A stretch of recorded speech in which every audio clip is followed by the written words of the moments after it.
विकास का मुद्दा छोड़ जातिवाद पर चर्चा होने लगे तो ये सही में हैरान कर देने वाला विषय है। ऐसे में भाजपा विकास के एक मजबूत ढांचे की बात बढ़ती महंगाई और बेरोजगारी के इस दौर में कर रही है, जो कि आम आदमी को आसानी से पच भी नहीं रही।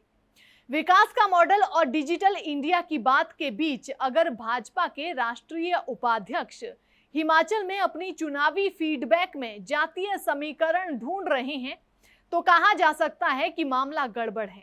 पिछले कल उपाध्यक्ष सौदान सिंह हमीरपुर लोकसभा की 6 विधानसभाओं के पदाधिकारियों से मिले, जिसमें घुमारवीं, बड़सर, भोरंज, हमीरपुर, नादौन और सुजानपुर के पदाधिकारी मौजूद रहे।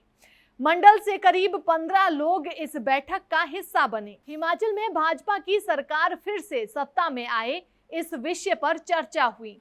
पूर्व मुख्यमंत्री प्रेम कुमार धूमल भी मौजूद रहे।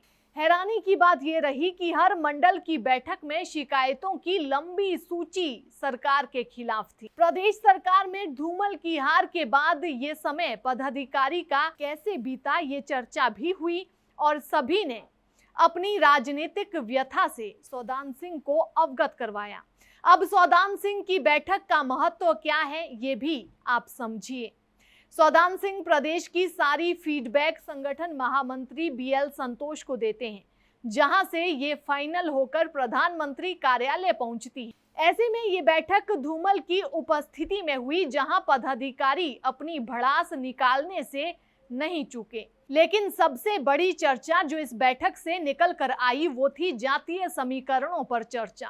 विकास और डिजिटल इंडिया की बात जिस मंच से होनी थी, उस मंच पर भाजपा के उपाध्यक्ष जब अचानक से जातीय समीकरणों पर चर्चा करने लगे और जाति के आधार पर समीकरण बनाते नजर आए, तो इस बात ने सभी को हैरान कर दिया। ऐसे में वहां पहुंचे कार्यकर्ता जो डिजिटल इंडिया और विकसित इंडिया की बात मन में लिए वहां पहुंचे थे, वो इस बात को समझ गए कि बात चाहे मंच से बुलेट ट्रेन की हो रही हो, लेकिन अंदर खाते राजनीति का ढांचा अभी भी जात और धर्म पर ही टिका है। और कहीं ना कहीं ये संदेश कल सौदान सिंह की बैठक से पदाधिकारियों तक पहुंच गया है।